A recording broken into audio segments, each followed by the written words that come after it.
ଆପଣ ଜଣେ ରାଜନେତା ଭାବରେ ନା ଗୀତିକାର ଭାବରେ ବେଶୀ ଖୁସି କେଉଁଥିରେ ପାଆନ୍ତି? ନାଇଁ ନାଇଁ ଗୀତରୁ ରାଜନୀତି ଭାବିଲେ ଟିକେ ଅଡ଼ୁଆ ଲାଗେ, କାରଣ ଗୀତ ହେଉଛି ମୁକ୍ତ ଭାବନାର ପରିପ୍ରକାଶ, ଆଉ ରାଜନୀତି ଆପଣଙ୍କ ଭାଷାରେ ଅନ୍ଧାରୀ ସୁଡ଼ଙ୍ଗ। ଯେ ମୁଁ ଜନ୍ମ ପୂର୍ବରୁ କବି, ମୋ ମାତୃଗର୍ଭରୁ କବି। କାରଣ ସାହିତ୍ୟ ଦିଦି ପାଇଁ ମୁଁ ଟିକେ ଅନ୍ତପ୍ତ। କବିଟିଏ ଗୋଟେ ନିରୋଳା ନିରୀହ ପ୍ରେମିକଟିଏ। ୱିଦାଉଟ୍ ଲଭ୍ରେ ଜୀବନ ଜୀବନ ନୁହେଁ। ଯଦି କିଏ କହୁଥିବ ମୁଁ ପ୍ରେମ କରିନି ତା ମିଛ ପ୍ରେମିକ କେବେ ବାଟରେ ଚାଲେନି। ପ୍ରେମିକକୁ ଭଲ ଲାଗିବ ବାଟ, ଭଲ ପ୍ରେମିକଟେ ହେବାଟା ଭାବା ବି ଭାଗ୍ୟର କଥା। ପ୍ରକୃତରେ ଆପଣଙ୍କୁ କ'ଣ ଏ ଓଡ଼ିଶାର ପାଣି ପବନରୁ ଆପଣଙ୍କ ରଚିତ ଗୀତକୁ ଗାଇଲା ଭଳିଆ ମାନେ କଣ୍ଠଶିଳ୍ପୀ ମିଳନ୍ତିନି ନା? ସେମାନେ ଚିଠି ମୋର ଆସିଲେ ଆସିବାର ଥିଲା, ଯଦି ଉଦିନ ନାରାୟଣ ଗାଇକି କୁମାର ବାପି ଗାଇଥାନ୍ତେ।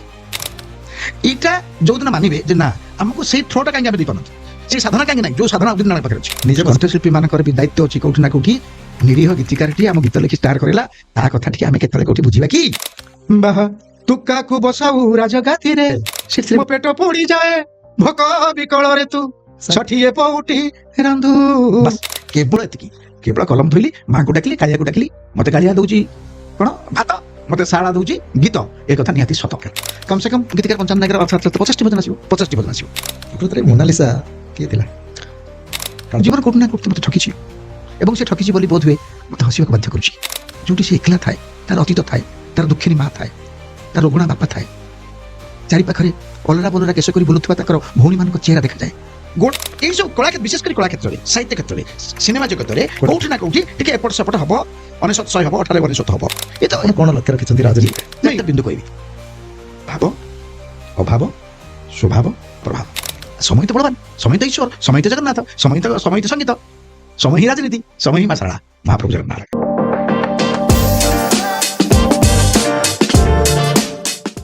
ନମସ୍କାର। ଉନ୍ମୋଚନର ପୋଡକାଷ୍ଟ ଅସ୍ମିତାର କଥାରେ ଆଜି ଉପସ୍ଥିତ ଅଛନ୍ତି ଜଣେ ଖ୍ୟାତନାମ ଗୀତିକାର। ସେ ଏକାଧାରରେ ଜଣେ ଗୀତିକାର, କବି ଓ ରାଜନେତା। ପାଖାପାଖି 7,000ରୁ ଅଧିକ ଗୀତ ରଚନା କରିଥିବା ବେଳେ ଓଡ଼ିଶାର କୋଣ ଅନୁକୋଣରେ ଥିବା, ଓଡ଼ିଶାର ଶେଷ ଧାଡ଼ିରେ ଥିବା ବ୍ୟକ୍ତିମାନଙ୍କ ପାଖରେ ମଧ୍ୟ ପରିଚିତ ଅଛନ୍ତି।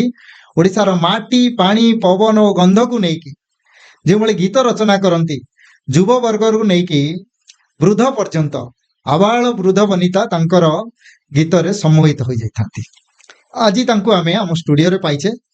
ଆଜି ତାଙ୍କ ସହିତ ମନ ଭରି କଥା ହେବା ତାଙ୍କର ବ୍ୟକ୍ତିଗତ, ରାଜନୈତିକ ଏବଂ ବୃତ୍ତିଗତ କାର୍ଯ୍ୟ ସମ୍ପର୍କରେ। ଆସନ୍ତୁ ସ୍ୱାଗତ କରିବା ସୁନାମ ଧନ୍ୟ ଗୀତିକାର ଶ୍ରୀଯୁକ୍ତ ପଞ୍ଚାନନ ନାୟକ ଭାଇଙ୍କୁ। ନମସ୍କାର।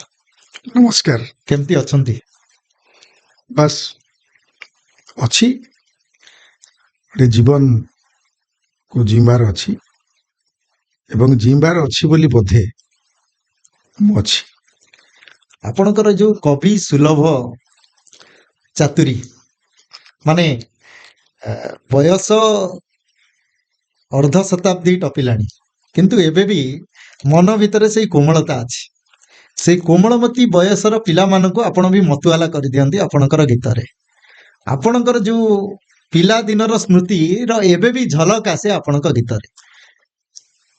ପ୍ରକୃତରେ ଆପଣ ଯେତେବେଳେ ବି ଗୀତ ରଚନା କରନ୍ତି, ଆପଣ ସେଇ ପିଲାଦିନର ସ୍ମୃତି, ପିଲାଦିନର କାହାଣୀ, ପିଲାଦିନରେ ଆପଣଙ୍କ ସହିତ ଘଟିଥିବା ଘଟଣା ଗୁଡ଼ିକ ନେଇକିରି କେତେ ରୋମାଞ୍ଚିତ ହୁଅନ୍ତି ଆଉ ତାକୁ କେତେ ପରିପ୍ରକାଶ କରନ୍ତି?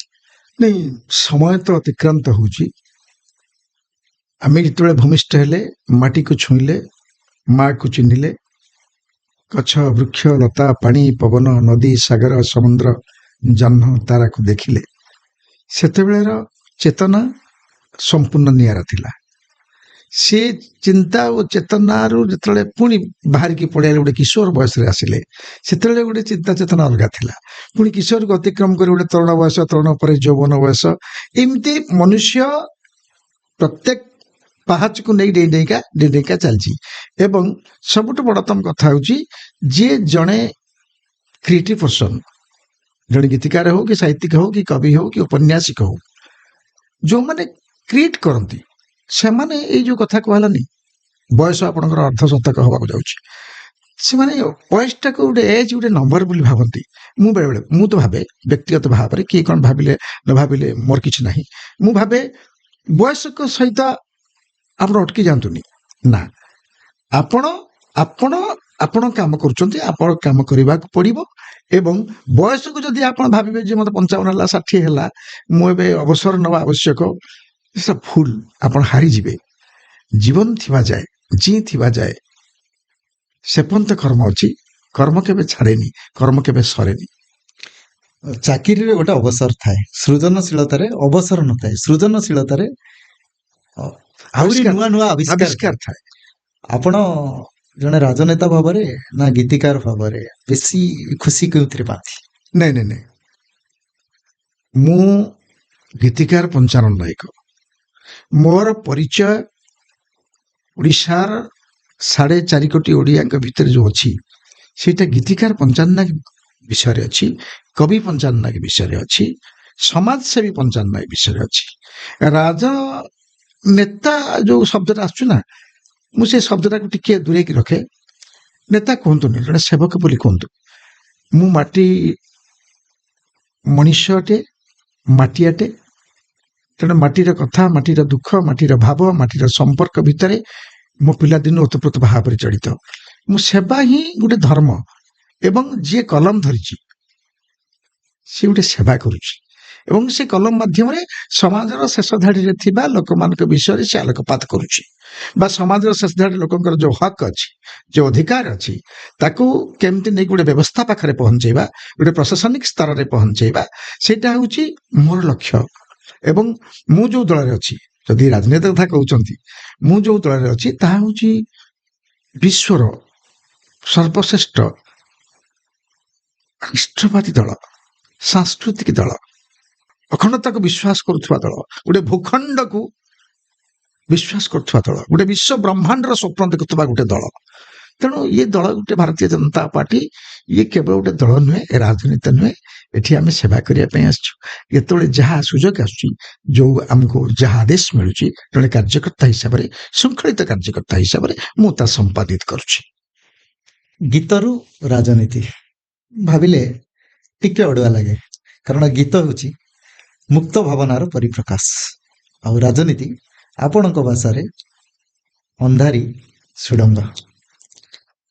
ସେଇଟା ଏଇ କେତେ ଯୋଉ ଆବଦ୍ଧ ବାତାବରଣ ଭିତରକୁ ପ୍ରବେଶ କରିବା, ଆବଦ୍ଧ ବାତାବରଣ ଭିତରେ କେବେ ସଫୋକେଟେଡ୍ ଫିଲ୍ କରୁନାହାନ୍ତି? କେମିତି ବାଲାନ୍ସ କରୁଛନ୍ତି ଲାଇଫ୍? ନାଇଁ, କାହିଁକି ସଫୋକେଟେଡ୍ ଫିଲ୍ କରିବି? ଯଦି ଆପଣ ବାଲାନ୍ସ କରିପାରିବେ ସବୁ କିଛି, କାହିଁକି ଅସୁବିଧାର କୋଉ ପ୍ରଶ୍ନ ଉଠୁନି? ମୁଁ କହିଲି ନା, ବାଲାନ୍ସ କରୁଛନ୍ତି? ବାଲାନ୍ସ ନିଶ୍ଚିତ ଭାବରେ ହେଉଛି। ଗୀତିକାର ପଞ୍ଚାନନ ନାୟକ ଏବଂ ମାନେ ସମାଜସେବୀ ପଞ୍ଚାନନ ନାୟକ ବା ସେବକ ପଞ୍ଚାନନ ନାୟକ, ଏ ଦିଟା ଅଲଗା ଚରିତ୍ର। ସାଧାରଣ କାର୍ଯ୍ୟକର୍ତ୍ତା ଜଣେ ସାଧାରଣ କାର୍ଯ୍ୟକର୍ତ୍ତା, ଏଇ ଚରିତ୍ର ଅଲଗା। ଗୀତିକାର ଆଉ କାର୍ଯ୍ୟକର୍ତ୍ତା।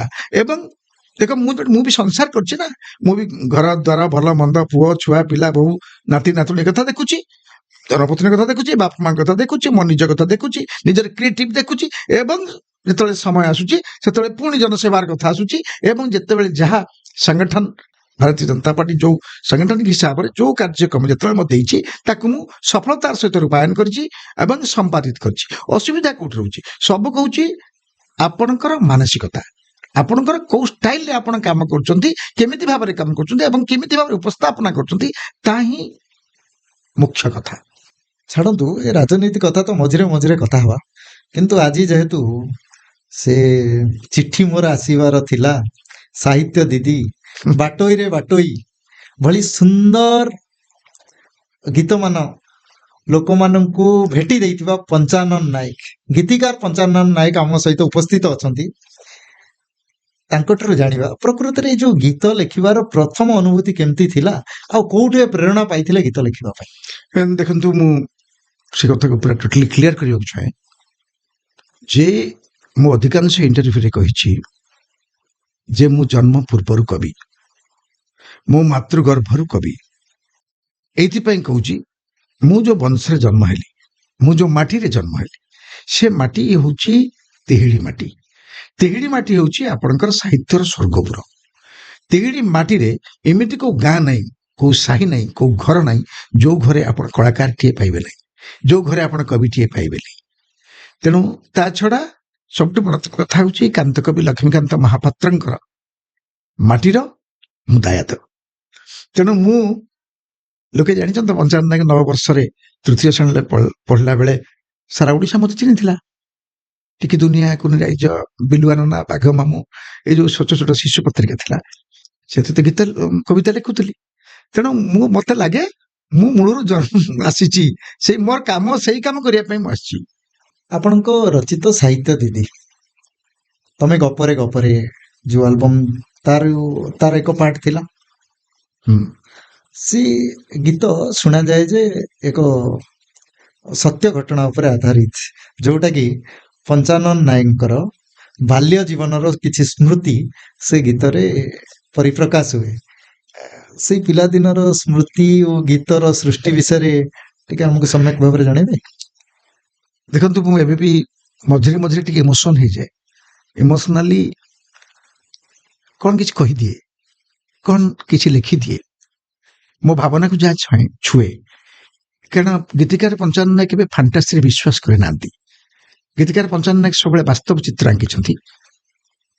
ଚାରିପାଖରେ ଘଟୁଥିବା ଘଟଣା, ଦୁର୍ଘଟଣା, ଚିତ୍ର ଏବଂ ଚରିତ୍ର ମାନଙ୍କ ସହିତ ସେ ଓତପ୍ରୋତ ଭାବରେ ଜଡ଼ିତ ରୁହନ୍ତି। ତେଣୁ ସେତେବେଳେ କୋଉଠି ନା କୋଉଠି ଗୋଟେ କାହାଣୀଟିଏ ମୋ ଭିତରେ ଥିଲା ଏବଂ ସମୟକ୍ରମେ ପୁଣି ସାଇକୋଲୋଜିକାଲ ଗୋଟେ ମାନସିକ ସ୍ତରରେ ସେଟା ଗୋଟେ ଗୀତର ରୂପ ନବ, ଏକଥା ତ ମୁଁ ଜାଣିନଥିଲି। ଯଦିଓ ଲେଖୁ ଲେଖୁ ଲେଖିଦେଲି, ଆଉ ତାପରେ ଟିକେ କଣ୍ଟ୍ରୋଭର୍ସି ହେଲା। ମତେ ବି ବେଳେ ବେଳେ ଉତ୍ସାହ ସହିତ କହିଦିଏ, ନିଜକୁ ବି ବାଧେ ବେଳେ ବେଳେ। କାରଣ ସାହିତ୍ୟ ଦିଦି ପାଇଁ ମୁଁ ଟିକେ ଅନ୍ତପ୍ତ। ବୋଧହୁଏ ମୁଁ ଲେଖିବାର ନଥିଲା। କବିଟିଏ କାହିଁକି ସେଇ କଥା ଲେଖିବ, ବା ମୁଁ ଯାହା ପାଖରେ ପାଠ ପଢିଥିଲି ସେମାନଙ୍କ କାହାଣୀକି ନେଇକି ପୁଣି କାହିଁକି ମୁଁ ଲେଖିଲି। ବେଳେବେଳେ ଭାବେ, କଲମ କଣ ସତରେ କିଛି ବାଡ଼ବନ୍ଧ ମାନେ ନା? କିଛି ବି ଲେଖିପାରେ, ଠିକ ଅଛି, ବଟ୍ ମତେ କୋଉଠି ନା କୋଉଠି ତ ଟିକେ ଆଘାତ ଦିଏ। ମୁଁ ଟିକେ ଭୁଲ କରିଛି କି? ମୁଁ ଯେହେତୁ କବିତାରୁ ଆସିଛି, ସାହିତ୍ୟରୁ ଆସିଛି, ସାହିତ୍ୟ ଦିଦି ଭଳି ଗୀତ ଲେଖି କୋଉଠି ମୁଁ ଭୁଲ କରିନି ତ? ବେଳେବେଳେ ତାକୁ ବି ସମୀକ୍ଷା କରୁଛି ଏବଂ ବେଳେବେଳେ ହସି ବି ଦଉଛି। ଠିକ ଅଛି, କେତେବେଳେ କଣ ଗୋଟେ ବାହାରି ପଡିଲା ମହାପ୍ରଭୁଙ୍କ ଇଚ୍ଛାରେ, ମା ସରସ୍ୱତୀଙ୍କ ଇଚ୍ଛାରେ, ବା ସେଟା ମତେ ବାହାରିବା ଜରୁରୀ ଥିଲା। କେତେ ସାହିତ୍ୟ ଦିଦି ଆପଣଙ୍କୁ ତାପରେ ତାଙ୍କର ଅଭିଯୋଗ ନେଇ ଆସିଛନ୍ତି। ଆପଣ ପଢିଥିବା ସାହିତ୍ୟ ଦିଦି ପଞ୍ଚାନନର କାନକୁ ଧରି କହିନାହାନ୍ତି, ଆରେ ତୁ କଣ ଗୀତ ଲେଖିଦେଲୁ ଯେ ମତେ ଆଜି? ନାଇଁ, ମୋ ଦିଦି ଯିଏ ମତେ ଗୁରୁମା ମୋର ପାଠ ପଢେଇଥିଲେ, କୁମୁଦୁରୀ ମହାପାତ୍ର, ଆଜି ଆମ ଗହଣରେ ନାହାନ୍ତି। ଏଇ ଗୀତ ଶୁଣିଲା ପରେ ସେ ମତେ ପଦେ ବି କିଛି କହିନାହାନ୍ତି। ମତେ ଖାଲି କହିଥିଲେ, ତୋ ଠାରୁ ଏସବୁ ଗୀତ ଆସିବା ଠିକ ନୁହଁ, ଆଶା କରାଯାଏ ନା। ଏତିକି କାଫି ବୁଝିବା ପାଇଁ ମତେ। ତେଣୁ ସିଏ ଟିକେ ଇଣ୍ଟେଲେକ୍ଚୁଆଲ ଢଙ୍ଗରେ ମତେ କହିଦେଲେ, ଇନଡାଇରେକ୍ଟ କହିଦେଲେ, ଏବଂ ସେଇଟା ଗୋଟେ ମତେ ବଡ ପିଞ୍ଚ ଗୋଟେ ହେଇଥିଲା, ଗୋଟେ ଆଘାତ ଦେଇଥିଲା କୋଉଠି ନା କୋଉଠି। ଏବଂ ଅଧିକାଂଶ ଚ୍ୟାନେଲରେ, ଅଧିକାଂଶ ଇଣ୍ଟରଭ୍ୟୁରେ ମତେ ବାରମ୍ବାର ସେଇଟା ପଚାରିବା ଦ୍ୱାରା କୋଉଠି ନା କୋଉଠି ମୁଁ ଟିକେ ତାକୁ ନାଟକୀୟ ଢଙ୍ଗରେ ଉପସ୍ଥାପନା କରିଦେଇଛି, ଏବଂ ସେଟା କରିବା କଥା ନୁହେଁ, ଉଚିତ ନୁହେଁ। ଆଉ ସେଥିପାଇଁ ମୋର ବନ୍ଧୁମାନେ, ମୋର ସାଙ୍ଗମାନେ ମତେ ସମାଲୋଚନା କରିଛନ୍ତି ଏବଂ ମତେ ଉପଦେଶ ବି ଦେଇଛନ୍ତି ଯେ ଗୀତିକାର ପଞ୍ଚାନନ ନାୟକ ଠାରୁ ଏମିତି ଆଶା ଆମେ ରଖିବୁ ନାହିଁ ଆଗାମୀ ଦିନରେ। ରଚନା ସମାଜର ଦୃଷ୍ଟିଭଙ୍ଗୀକୁ ଏକ ପଜିଟିଭ ୱେରେ ନ ନବ, ସେଭଳି ରଚନା କରିବା ଉଚିତ। ହଁ, ସମସ୍ତେ କରୁଛନ୍ତି। ବେଳେବେଳେ କବି ଜଣେ କିଛି ଭାବୁ କିଛି ହେଇଯାଏ, ସେମିତି କିଛି ନାହିଁ। ମୁଁ ସେଥିପ୍ରତି ମୁଁ ସଚେତନ। ଆଜ୍ଞା, ମୁଁ ଏବେ ସଚେତନ ହେଇଗଲିଣି। ଦେଖନ୍ତୁ, ବୟସ ବଢିବା ସଙ୍ଗେ ସଙ୍ଗେ ଆପଣଙ୍କର କଲମର ଇଏ ବି, ମୁନ ବି ଗମ୍ଭୀର ହେଇଯାଏ, ଆଜ୍ଞା, ଗାମ୍ଭୀର୍ଯ୍ୟ ହେଇଯାଏ। ଆଜ୍ଞା, ଠିକ ଅଛି। ଜୟ ଜବାନ, ଜୟ କିଷାନ, ଜୟ ନିଶାନ। ମୁଁ କଲମକୁ କହେ ନିଶାନ। ଆଜ୍ଞା। ତେଣୁ ତାକୁ ଯେତେବେଳେ ଜୟକାର କରୁଛନ୍ତି ଆମେ, ତା କଲମ ମୁନରୁ ଏମିତି କିଛି ବାହାରିବା କଥା ନୁହେଁ। ତେଣୁ ସେଥିପାଇଁ ମୁଁ ସମ୍ପୂର୍ଣ୍ଣ ଭାବରେ ଏବେ ଟିକେ ସଜାଗ ହେଇଛି, ସତର୍କ ହେଇଛି ଏବଂ ନିଜକୁ ମାପିଚୁପି ବାଟ ଚାଲୁଛି। କାରଣ ଯୁବ ପଞ୍ଚାନନ ନାୟକ ଆଉ ଅଭିଜ୍ଞ ପଞ୍ଚାନନ ନାୟକ ଭିତରେ ବହୁତ ପ୍ରଭେଦ ଅଛି। 7000 ଗୀତର ଯୋଉ ମାଇଲ ଷ୍ଟୋନ ବି ଅଛି। 90 ଦଶକର ଯୋଉ ଯାତ୍ରା ଆପଣଙ୍କର ଥିଲା, ଯେତେବେଳେ ପୁରା ଟିଭିର ପରଦାରେ କେବଳ ଆଧୁନିକ ଗୀତ, ଯାହାକୁ ଆମେ କହୁଛେ ଆଲବମର ସୁବର୍ଣ୍ଣ, ପ୍ରତ୍ୟେକ ଆଲବମ ସଙ୍ଗୀତରେ ପଞ୍ଚାନନ ନାୟକର ନାଁ ଦେଖିବାକୁ ମିଳୁଥିଲା। ଆମେ ଛୋଟ ଥିଲୁ, କିନ୍ତୁ ଆପଣ ଯେହେତୁ ଗୀତିକାର, ହୁଏତ ଆପଣଙ୍କ ମୁହଁ ଆମ ସାମ୍ନାକୁ ଆସେନି। ଓଲିଉଡରେ ଯେତେବେଳେ ସେ ଅଭିନୟ କରୁଥିବା ହିରୋ ହିରୋଇନକୁ ଦେଖିକି ଗୀତଟିର ପରିଚୟ ମିଳୁଥିଲା। କାରଣ ଆମେ ଛୋଟ ଥିବା କାରଣରୁ ଗୀତିକାର କିଏ, କାହାର ଇଏ ସୃଷ୍ଟି, ପ୍ରକୃତରେ ସୃଷ୍ଟିଟା ତ ଜଣେ ଗୀତିକାର ଠାରୁ ହେଇଥାଏ ନା। ସେ ଯୋଉ 90 ଦଶକର ପଞ୍ଚାନନ ନାୟକର ଗୀତ ଲେଖିବା ଆଉ ଆଜିର ବଲିଉଡ ସିନେମାରେ ଗୀତ ଲେଖିବା, ଏ ଯୋଉ ଶବ୍ଦ ଚୟନରେ ପ୍ରକୃତରେ କଣ ବାସ୍ତବତା ଥାଏ, ନାଇଁ କେତେ ପରିବର୍ତ୍ତନ ସେ ଆସିଛି? କବି ତ କବି, ସମୟାନୁକ୍ରମ ପରିବର୍ତ୍ତନ ହୁଏ। 1990ରୁ 2000, 1994ରୁ 92ରୁ 1999, ଏଇ ଯୋଉ ଯାତ୍ରା ଥିଲା ଗୀତିକାର ପଞ୍ଚାନନ ନାୟକର, ଏଟା ହଉଛି ଟି ସିରିଜ ଯାତ୍ରା ଆଜ୍ଞା, ମୁମ୍ବାଇରେ ଗୁଲଶନ କୁମାରଙ୍କ ପାଖରେ। ସେଠି ମୁଁ କେବଳ ଭଜନକୁ ପ୍ରାଧାନ୍ୟ ଦେଉଥିଲି ଏବଂ ଓଡ଼ିଆ ବିଭାଗର ଜଣେ ମୁଖ୍ୟ ପରିଚାଳକ ହିସାବରେ କାମ କରୁଥିଲି।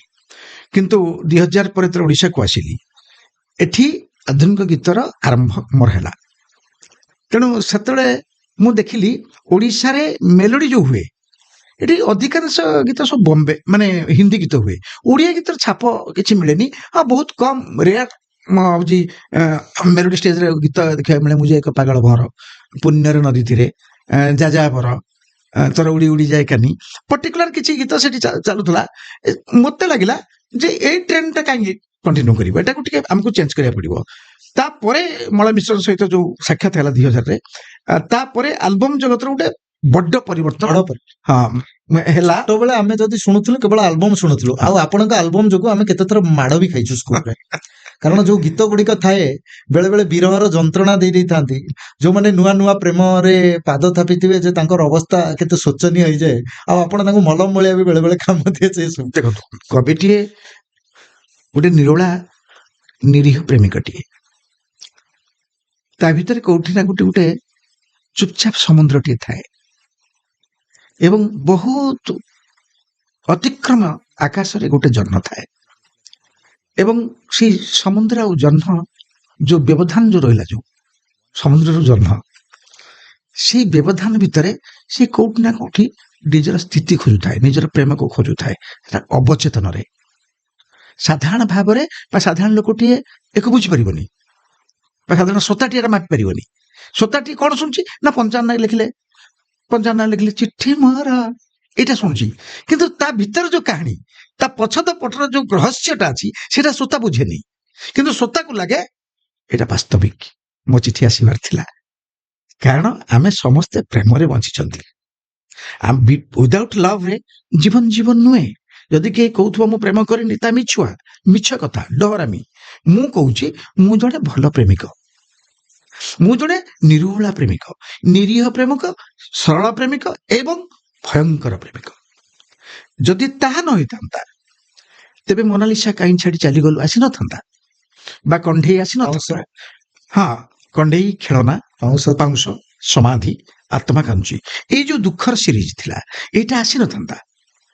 ଗୋଟେ ନିରୀହ ହୃଦୟ ଭିତରେ, ଗୋଟେ ସରଳ ନିରୀହ ଭାରି କୋମଳ ହୃଦୟ ଭିତରେ କୋଉଠି ନା କୋଉଠି ଗୋଟେ ବିଦ୍ରୋହର ପ୍ରତିବାଦର ସ୍ୱର ଲୁଚିକି ରହିଥିଲା। ସେଇଟା ହଉଛି କବିର ଭୟଙ୍କର ପଣ। ଯେତେବେଳେ ସିଏ ଉତାରି ଦଉଛି, ନିଜ ଆଖିରେ ଦିଠ ବା ଲୁହ ଗଣି ଦଉଛି, ସେତେବେଳେ ତା ନିରୀହ ପଣ। ତେଣୁ ସେ ପ୍ରେମର ନଈର ମଝିରେ ପହଁରୁଥାଏ, ଏକୁଳକୁ ଯାଏ ନା ସେ କୂଳକୁ ଯାଏ। ବେଳେ ବେଳେ ଦିଟା ପାଦ ଦିଟା ନାବରେ ରଖିଦିଏ। ସେଇଥିପାଇଁ କବିଟିଏ ହାରୁଥାଏ ଏବଂ ହାରିବାରେ ମଜା ନଉଥାଏ। ଆପଣଙ୍କୁ ଉକ୍ତିରୁ ମତେ ଏତିକି ତ ଜଣା ପଡୁଛି, ଆପଣ ମୌକା ଦେଖି ଚୌକା ମାରନ୍ତି। ଆଉ ଜଣେ ସିଚୁଏସନାଲ ଲିରିସିଷ୍ଟ। ଯେତେବେଳେ ସିଚୁଏସନ ଯାହା ଥାଏ, ଯେମିତିକି ଏବେ ଜେନଜିର ଯୁଗ, ଆପଣ ଆଉ ସେ କଣ୍ଢେଇ ପାଉଁଶ ଆସୁନି। କାରଣ କଣ୍ଢେଇ ପାଉଁଶର ମାନେ ଏ ଜେନଜି ମାନେ ବୁଝନ୍ତିନି। ଯେଉଁ ସମୟରେ ବହୁତ ସାରା ଆତ୍ମହତ୍ୟା ମାନ ଘଟୁଥିଲା, ହାତ କାଟି ଦଉଥିଲେ ପିଲାମାନେ, ଆପଣଙ୍କ ଗୀତଟି ସେଇ ସମୟରେ ପୁରା ମଲମ ସଦୃଶ ଥିଲା। ଯେତେବେଳେ ବି ଆପଣଙ୍କ ଗୀତକୁ ଯଦି 90 ଦଶକରୁ ଆମେ ଅନୁଧ୍ୟାନ କରିବା, ଯେତେବେଳେ ଭକ୍ତିର ଆସର ଜମିଥିଲା, ଆପଣ ଭକ୍ତି ଗୀତ ମାନ ଲୋକମାନଙ୍କୁ ଶୁଣଉଥିଲେ। ଯେବେ ପିଲାମାନେ ଟିକିଏ ଅବାଟରେ ଯିବା ଆରମ୍ଭ କଲେ, ପ୍ରେମରେ ପଡିଗଲେ, ସେତେବେଳେ ପଞ୍ଚାନନ ଭାଇଙ୍କର ଗୀତ ଗୁଡାକ ତାଙ୍କୁ ପୁରା ଜଖମ ଜାଗାରେ ଲଙ୍କା ମାରିଲା ଭଳି ଅନୁଭବ ଦଉଥିଲା। ଦେଖନ୍ତୁ, ପ୍ରେମିକ କେବେ ବାଟରେ ଚାଲେନି। ପ୍ରେମିକକୁ ଭଲ ଲାଗେ ଅବାଟ, ପ୍ରେମିକକୁ ଭଲ ଲାଗେ ବାଟ ବଢା ହବା, ପ୍ରେମିକକୁ ଭଲ ଲାଗେ ଭୁଲ କରିବା, ପ୍ରେମିକକୁ ଭଲ ଲାଗେ ପାପର ସହରରେ କୋଉଠି ନା କୋଉଠି ଘର କରିବା। ଇଏ ହଉଛି ପ୍ରେମିକ ପଣ, କବି ପଣ। ବାକି ରହିଲା ଜେନ୍ଜି। ଜେନ୍ଜି ଯାହା କହୁଛନ୍ତି ତାଙ୍କ ଭିତରେ କଣ ହୃଦୟ ନାହିଁ, ମନ ନାହିଁ, ଆତ୍ମା ନାହିଁ, ଇଚ୍ଛା ନାହିଁ, ଆଶା ନାହିଁ, ପ୍ରତ୍ୟାଶା ନାହିଁ?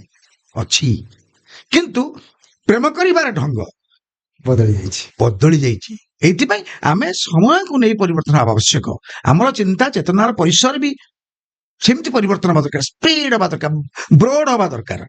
ଆମେ ଯୋଉ ବି ସେମିତି ଆମେ ଖଣ୍ଡ ଖଣ୍ଡ yes, କରିଦଉଛୁ। yes, ତେଣୁ ନିଜକୁ ଚରିତ୍ରକୁ ନିଜକୁ ବି ଆପଣ ସେପାରେସନ ସେୟା କରିବେ। ନ କଲେ ଆପଣ ଜିଇ ପାରିବେନି, ନ କଲେ ଆପଣ ସମୟ ସହିତ ତାଳ ଦେଇ ଚାଲି ପାରିବେନି। ତ ଗୀତିକାର ପଞ୍ଚାବନ 2005ରେ 2010ରେ ଯାହା ଥିଲା 2026 ସିଆ ନୁହେଁ। ମତେ ଏବେ ଲେଖିବାକୁ ପଡୁଛି ମୋ ନାତି କଣ ଶୁଣିବାକୁ ଭଲ ପାଇବ, ମୁଁ ସେ କଥା ଲେଖୁଛି। ସିଚୁଏସନ ନେଇ ଲେଖୁଛି, ଆପଣ ପରିବର୍ତ୍ତନ ହେବାକୁ ପଡିବ। ତାପରେ କବିଟିଏ ପରିବର୍ତ୍ତନ ଯେକୌଣସି ମୁହୂର୍ତ୍ତରେ ହେଇପାରେ। କବିର କଲମ ଯେକୌଣସି ମୁହୂର୍ତ୍ତରେ ମାଟିରୁ ଆକାଶକୁ ଛୁଇଁ ଦେଇପାରେ। ତେଣୁ ତାକୁ ଜେନ୍ଜି ଆଲଫା, ଜେନ୍ଜି ବିଟା ଏଥିରେ କିଛି ଫରକ ପଡେନି। କଲମ ତ କଲମ ନା, କଲମ ତ ଗୋଟେ। ଜେନ୍ଜି ବି ସେ ଡଟ୍ ପେନ୍ ଲେଖୁଛନ୍ତି ନା, ସେ ପେନ୍ରେ କାଳିଲେ ତ ଲେଖା ହଉଛି ନା, ଏଥିରେ ହୃଦୟ ତ ସେଇ ନା। ତ ପ୍ରେମ କରିବାର ତରିକା ଅଦଳିଆ ହେଇପାରେ। ମୁଁ ଚିଠିଟିଏ ଦେବା ପାଇଁ ମାସ ବର୍ଷ ଅପେକ୍ଷା କରୁଥିଲି। ଜେନ୍ଜି ଅପେକ୍ଷା କରୁଥିଲି। ଜେନ୍ଜି କଣ କରୁଛି, within fraction a moment I love you ଲେଖି ଦଉଛନ୍ତି, ଏବଂ ତାପରେ ପରବର୍ତ୍ତୀ ମୁହୂର୍ତ୍ତରେ I hate you, I don't like you. ତ ଫରକ ହଉଛି ଏଇଟା। ଏବଂ କଥା ହଉଛି, ମତେ ଲାଗୁଛି ବେଳେ ବେଳେ ଏଇ ଯୋଉ ଜେନ୍ଜି ଫର୍ମାଟ ଆପଣ କହୁଛନ୍ତି, ପ୍ରେମର ସଂଜ୍ଞା ସେଇଠି ନାହିଁ। ପ୍ରେମ ସେତିକି ବେଳେ ସଂଜ୍ଞାର ପରିବର୍ତ୍ତନ ହବ ଯେତେବେଳେ ପୃଥିବୀରେ ସବୁ କୋଣରେ, ଖାଲି ଓଡ଼ିଶା ନୁହେଁ କି ଭୁବନେଶ୍ୱର କି ରାଜଧାନୀ ନୁହେଁ କି କବି ପଞ୍ଚାନ ନାଇଁ କହୁନି, ଗୀତିକାର ପଞ୍ଚାନ ନାଇଁ କହୁନି, ସମସ୍ତଙ୍କ ଭିତରେ ଗୋଟେ ନିରୋଳା ଆତ୍ମଜ୍ଞାନ ଭାବ ଉଦୟ ହବ। ସେତେବେଳେ ଆମ ପ୍ରେମକୁ ବୁଝିପାରିବା, ସେତେବେଳେ ପ୍ରେମର ମାହାତ୍ମ୍ୟ କଣ ଜାଣିପାରିବା, ଏବଂ ପ୍ରେମର ସନ୍ଧି କୋଉଠି ଅଛି, ପ୍ରେମର ଗଳା ବାଟଟା କୋଉଠି ଅଛି, ତାକୁ କେମିତି ବୁଝିବା, କେମିତି ମାପିବା, କେମିତି ଜାଣିବା, କେମିତି ପଢିବା, ସେଇଟା ବି ଏତେ ସହଜ କଥା ନୁହେଁ। ଭଲ ପ୍ରେମିକଟେ ହବା ବି ଭାଗ୍ୟର କଥା। ଯେବେ ବି ଆପଣଙ୍କର ଗୀତ ଶୁଣୁ, ଏବେ ପର୍ଯ୍ୟନ୍ତ ମଧ୍ୟ ଚିରନ୍ତନ ସୃଷ୍ଟି ଆପଣଙ୍କର। ଯାହା ବି ଗୀତ ଆମ ପାଖରେ ଅଛି, ବାଟୋଇରେ ବାଟୋଇ ହଉ, କିମ୍ବା ଯେମିତିକି ଆମେ କହିଲେ ଚିଠି ମୋର ଆସିବାର ଥିଲା, ଏ ସବୁ ଗୀତରେ କୋଉଠି ନା କୋଉଠି ଲାଗେ ଆପଣ ହୃଦୟର କଥାକୁ କହୁଛନ୍ତି। ପ୍ରକୃତରେ ଆପଣ ବି ଉଲ୍ଲେଖ କରିସାରିଲେଣି ଯେ ସିଚୁଏସନାଲ, ମୁଁ ବି ତ ଭାବୁଛି ଆପଣ ସିଚୁଏସନାଲ, କୋଉଠି ନା କୋଉଠି ଯୋଉ ମନ ଭିତରେ ଚାପି ରହିଥିବା ଘଟଣା ଗୁଡାକ, ଯୋଉଟା ଛୋଟ ବେଳେ ଆପଣଙ୍କ ସହିତ ଘଟିଥିବ, ଆଉ ଯେତେବେଳେ ଅନ୍ୟକୁ ଦେଖି ଦଉଛନ୍ତି ସେ ସବୁ ପରିପ୍ରକାଶ ହେଇଯାଏ। ଅବଭିୟସଲି ସେଟା ବାସ୍ତବ କଥା। ଭଲ ପ୍ରଶ୍ନଟିଏ। ଦେଖନ୍ତୁ, ମୋ ପିଲାଦିନର ଯୋଉ କାହାଣୀ ସବୁ ଥିଲା, ସେ କାହାଣୀ ଗୀତରେ ଲେଖି, ହଁ, ସେ କାହାଣୀ ସେ ଲେଖା ତୋ କଣ୍ଢେଇ ରାଜା ଥିଲା ମୋ କଣ୍ଢେଇ ରାଣୀ, ବା ବୁଝି ହଉଛି ନା ନାଇଁ। ତେଣୁ ତୁ ମାନେ ସେଠି ଗୋଟେ ଗୀତ ଲେଖା ନଥିଲା, ଜାଣେ ତମେ ଫେରିବନି ଗଲା ପରେ ପରେ ମୋ ଘରକୁ ତୁମ ବାଟ ସରିଲା ଅଧାରେ, ପ୍ରିୟାରେ ପ୍ରିୟାରେ ପ୍ରିୟାରେ ପ୍ରିୟାରେ ଖଟା ଖଟା ବରକୋଳି, ଏଇ ଯୋଉ କଥା ଥିଲା ମିଠା ମିଠା ସରପୁଳି ମତେ ମାଗୁଥିଲା, ବା ଏଇ ଯୋଉ ଜିନିଷ ପିଲାଦିନର କଥା। ଆମେ କୋଉଠି ନା କୋଉଠି ଝାଙ୍ଗୁଣା ନଚି ଯାଉଥିବା, କୋଉଠି ବରକୋଳି ଟିକେ ଖାଇବା ପାଇଁ ମାଡପିଟ ହଉଥିବା, କୋଉଠି କଇଥ ଗଛକୁ ଠେକାଠିଏ ଫିଙ୍ଗି ଚଢେଇର ବସା ଭାଙ୍ଗି ଦଉଥିବା, ବୁଝି ହଉଛି। ଯାହା ପାଇଁ ଫିଙ୍ଗିଥିଲେ, ହଁ, ଗୀତ ଲେଖା ହେଲା ପରେ ତାର ଫୋନ ଆସିଥିଲା। ଫୋନ କେବେ ହେଲା? ଚିଠି ଆସିଥିଲା, ଆଖିରେ କେବେ କଥା ହେଇଥିଲା? ଆସି ତ ଆଖି ତ ଅନେକ କଥା କହିଦିଏ। ମନର ଭାଷା, ହୃଦୟର ଭାଷା, ଆତ୍ମାର ଭାଷା ଆଖି ହିଁ କହେ। ଆଖିଠାରୁ ବଡ ସାକ୍ଷୀ କେହି ନାହାନ୍ତି।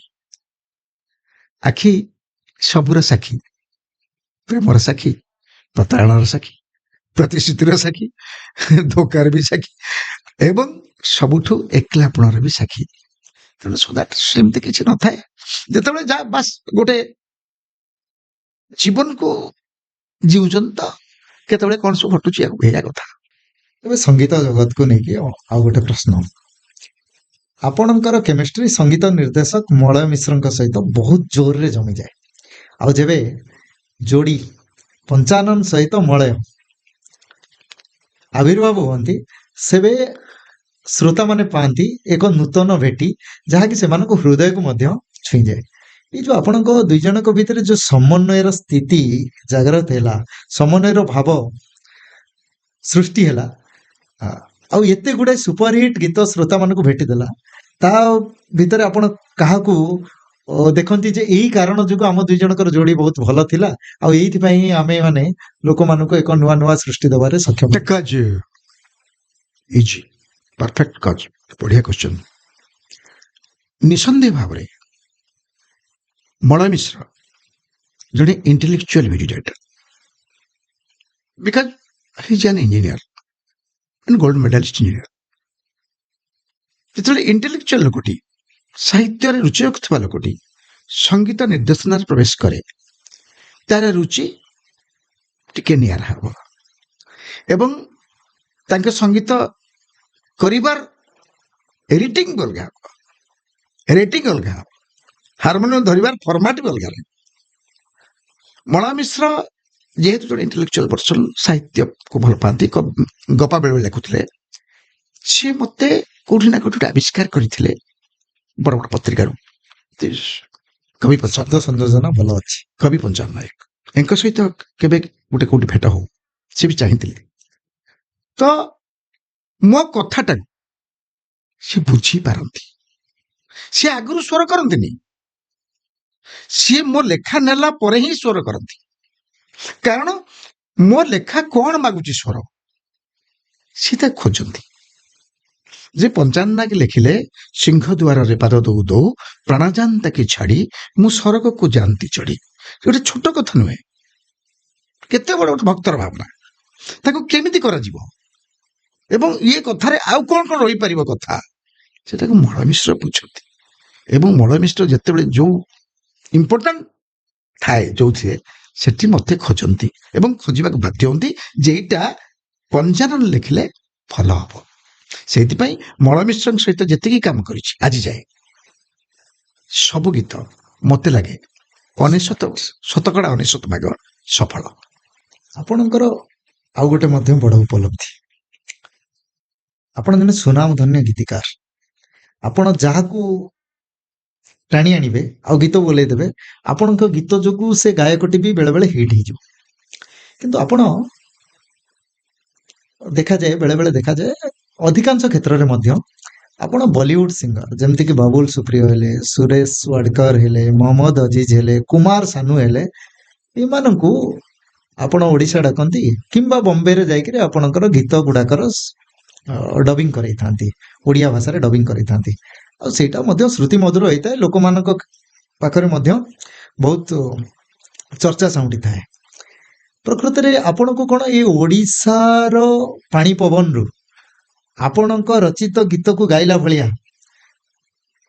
ମାନେ କଣ୍ଠଶିଳ୍ପୀ ମିଳନ୍ତିନି?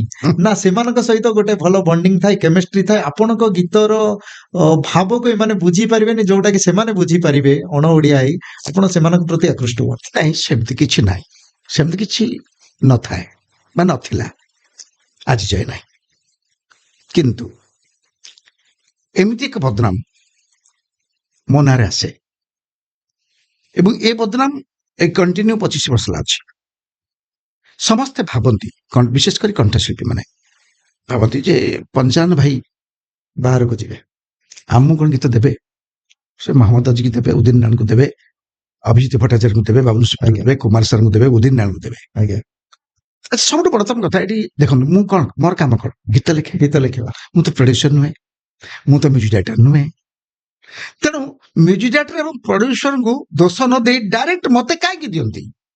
ଆପଣଙ୍କର ତ ସେମିତି ଡିମାଣ୍ଡ ରହୁନଥିବ। ନାଇଁ, ଏବେ ବି ମୁଁ ସନ୍ଦେହ କରେ ମୋ ଉପରେ କେନ୍ ଟାର୍ଗେଟ ରହେ। ସମସ୍ତଙ୍କର ଟାର୍ଗେଟ ରହିବାର କାରଣ ହଉଛି ସେମାନେ ଭଲ ଭାବରେ ଜାଣିଛନ୍ତି ଯେ ପଞ୍ଚାନନ ନାୟକ ଯୋଉ କଥା ଥାଏ, ଯୋଉ କନସେପ୍ଟ ଥାଏ, ଯୋଉ ଥିମ୍ ଥାଏ, ଯୋଉ ଶବ୍ଦ ଥାଏ,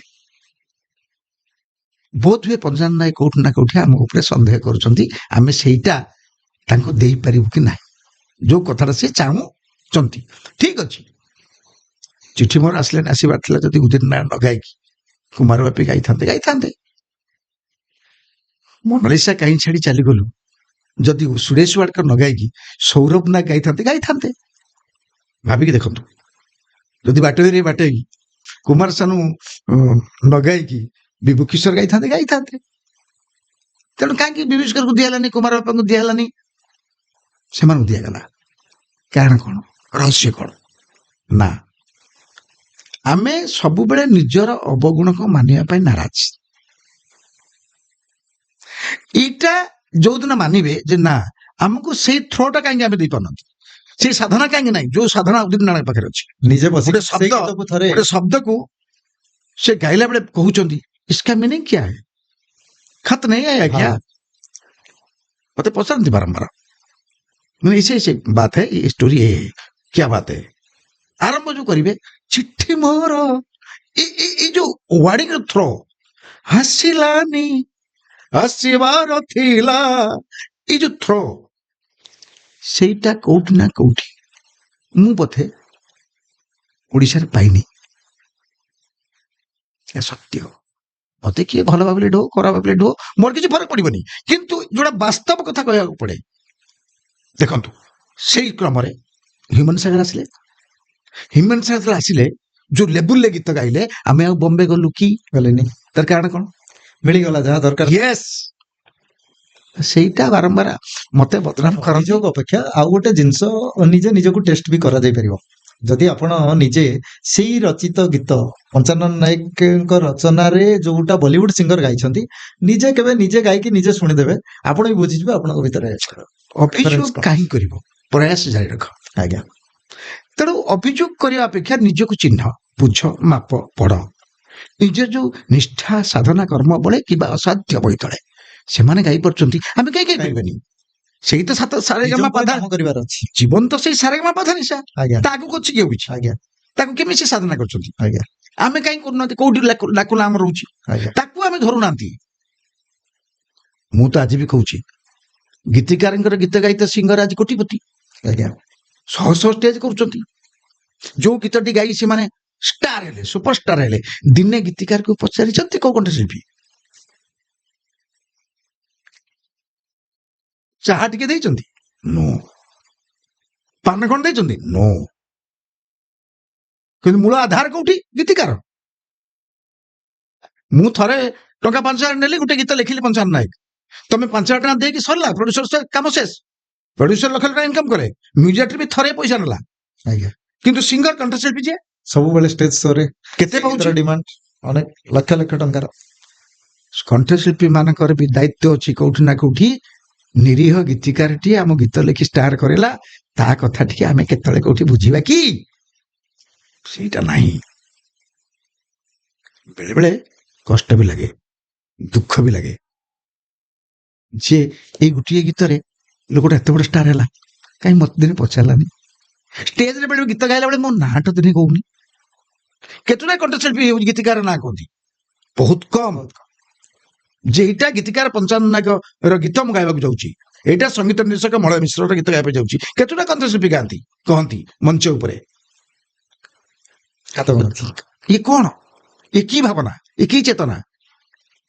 କେବଳ ଅଭିଯୋଗ କରି ଚାଲିଛ। ଠିକ ଅଛି, ସେଥିରେ ବି ଉଣା କରିବାର ନାହିଁ ମନ। ଆମେ ତ ଆମ କାମ କରୁଛୁ, ଆମ ଡ୍ୟୁଟି କରୁଛୁ।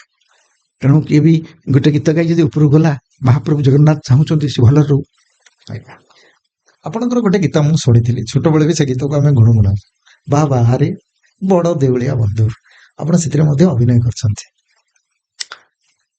ନାଇଁ, ମୁଁ ଅଭିନୟ କରିଛି ବା ବାହାରେ ଠାକୁର, ବା ବାହାରେ ଠାକୁର, ବା ବାହାରେ ମୋ ପେଟ ପୋଡିଯାଏ। ନାଇଁ, ସେଇଟା ରାଜୀବ ମହାନ୍ତି ଅଭିନୟ କରିଥିଲେ। ମୋ ଲେଖା। କିନ୍ତୁ ଲୋକ ଭାବନ୍ତି, ଲୋକ ଆଜି ଯାଏ ଭାବୁଛନ୍ତି, ମୁଁ ତ ଏବେ ବି ଭାବୁଛି ଆପଣ ମୋ ସାମ୍ନାରେ, ମୁଁ ଆପଣଙ୍କ ସହିତ ଦୀର୍ଘ ଦିନ ଧରି ସମ୍ପର୍କରେ, କିନ୍ତୁ ମତେ ଲାଗୁଛି ଯେ ସେଇଟା ଆପଣଙ୍କର ଅଭିନୟ ଥିଲା। ନାଇଁ, ସେଇଟା ଥିଲା ବାହା ତୁକାକୁ ବସାଉ ରାଜଗାଦିରେ, ସେଥିରେ ମୁଁ ଅଭିନୟ କରିଥିଲି। ଏଇଠି ରାଜୀବ ମହାନ୍ତି କରିଥିଲେ, ଯିଏକି ମୋ ଗୋଟେ ଲେଖା, ମାନେ ଭିକାରୀର ଚରିତ୍ର ଥିଲା, ବାହାରେ ବଡ ଦେଉଳିଆ ବନ୍ଧୁ। ମୋ ପେଟ ପୋଡିଯାଏ, ମୋ ପେଟ ପୋଡିଯାଏ, ଭୋକ ବିକଳରେ ତୁ ଷଠିଏ ପଉଟି ରାନ୍ଧୁ, ବାହାରେ ହେ ମୋ ବଡ ଦେଉଳିଆ ବନ୍ଧୁ।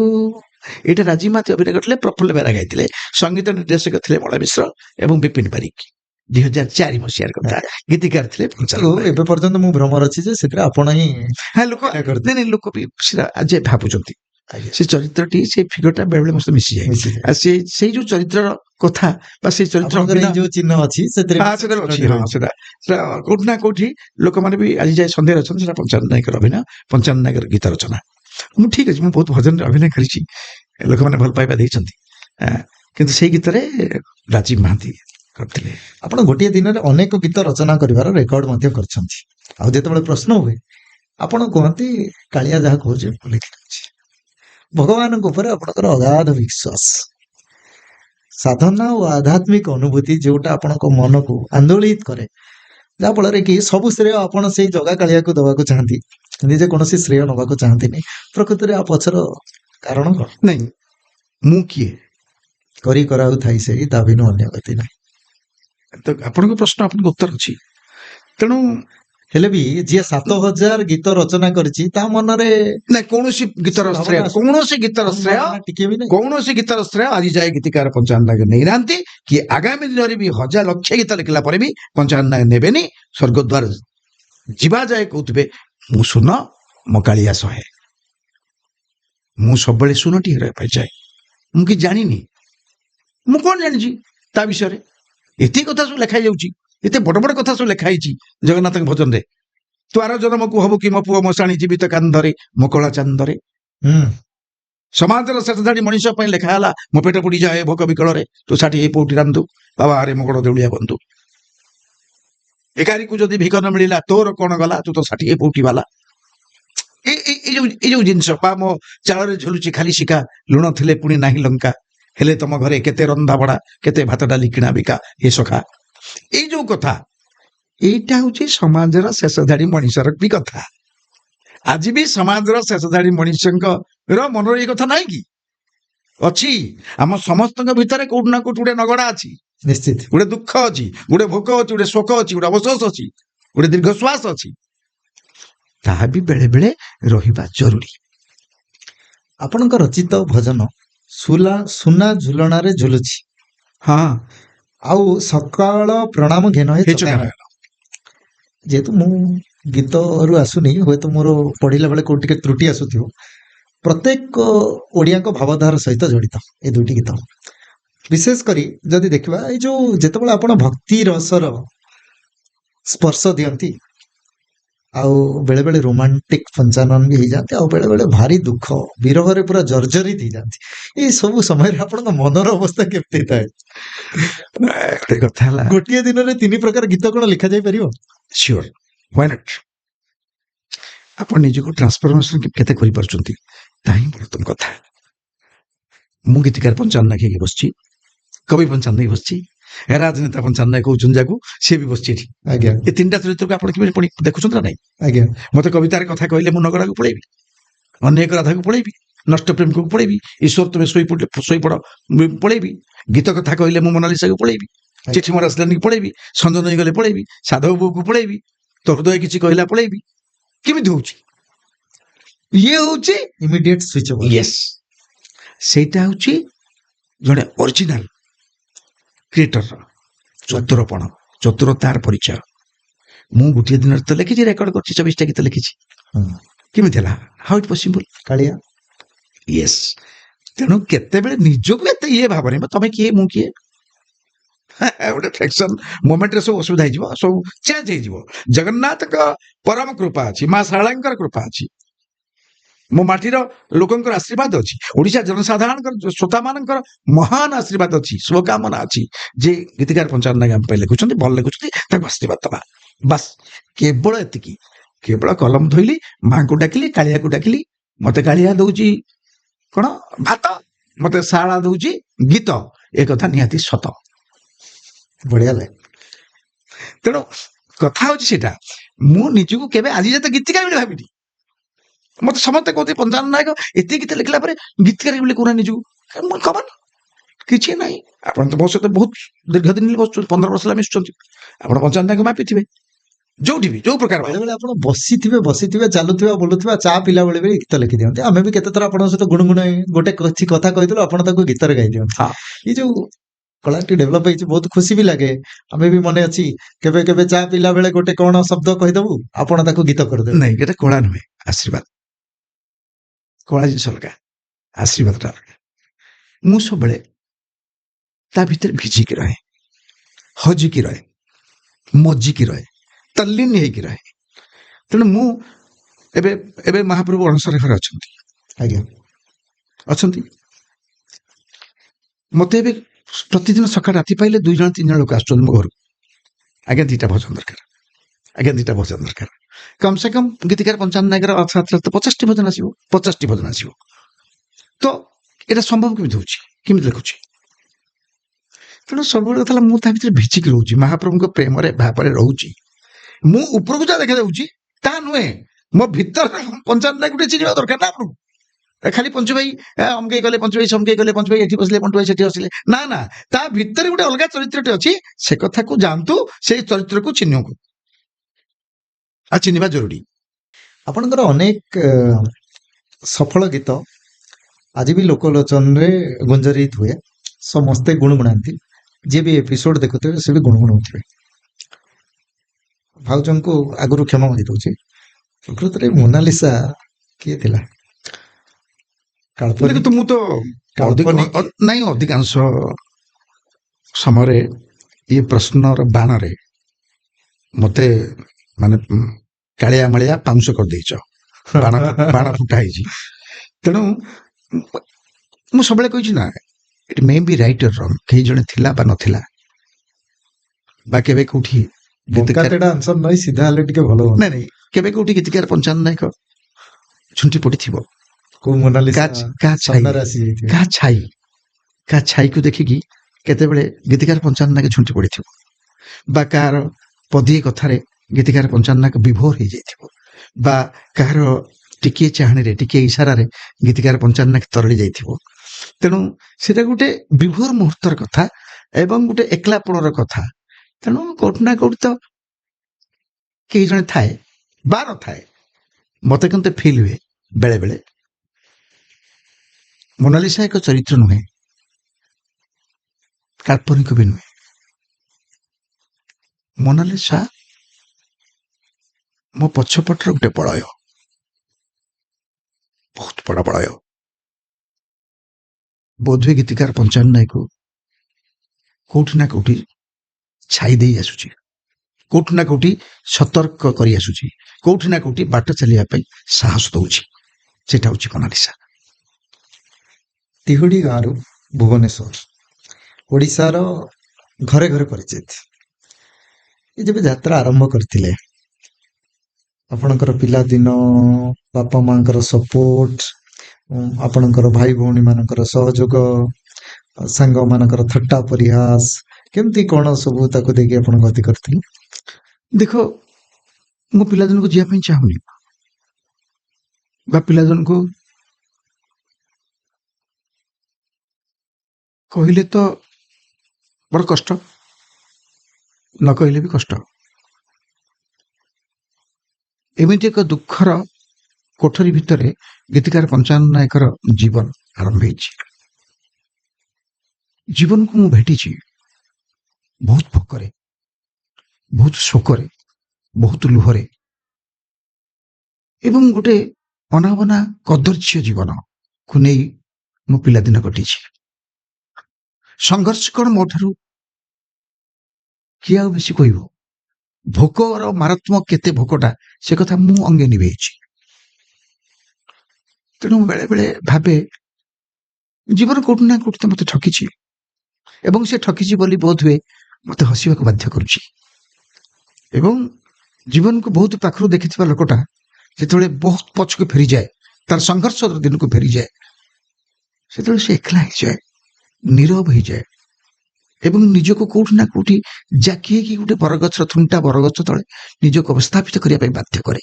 ଗୋଟେ ଧ୍ୟାନସ୍ଥ ଯୋଗୀ ପରି ବସିଯିବାକୁ ଚାହେଁ, ଯୋଉଠି ସେ ଏକଲା ଥାଏ, ତାର ଅତୀତ ଥାଏ, ତାର ଦୁଃଖିନୀ ମା ଥାଏ, ତାର ରୋଗୁଣା ବାପା ଥାଏ, ଚାରି ପାଖରେ ଅଲରା ବଲରା କେଶ କରି ବୁଲୁଥିବା ତାଙ୍କର ଭଉଣୀମାନଙ୍କ ଚେହେରା ଦେଖାଯାଏ ଏବଂ ସେଇଠୁ ଗୋଟେ ପ୍ରତିବାଦର ସ୍ୱର, ଗୋଟେ ଚରିତ୍ର, ଗୋଟେ 8-10 ବର୍ଷର ବାଳକ ଭିତରେ ଆରମ୍ଭ ହୁଏ।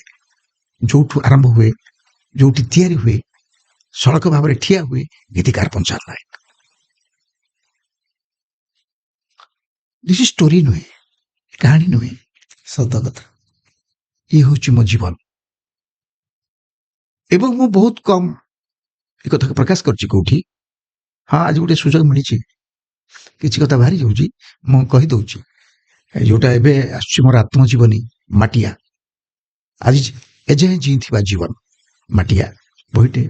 ସେ ପୁସ୍ତକରେ କିଛି ନା କେତେ ଓଡ଼ିଶାର ଲୋକ କେହି ଜାଣିବେ ଯେ ପଞ୍ଚାନ କ'ଣ ଥିଲା, ପଞ୍ଚାନ କୋଉଠି ଏମିତି ଜୀବନ ବିତେଇଛି, ଆଜି ଯାଏ ଯୋଉ ପଞ୍ଚାନ ତିଆରି ହେଇକି ଆଜି ଏଠି ପହଞ୍ଚିଛି, କେମିତି ପହଞ୍ଚିଲା, ସେଦିନର ପଞ୍ଚାନ ଆଜି ପଞ୍ଚାନ ଭିତରେ ଯୋଉ 40 ବର୍ଷ ବିତିଗଲା, ସେ 40 ବର୍ଷ ଅତିକ୍ରମ କଲା କେମିତି, ଅନେକ କଥା।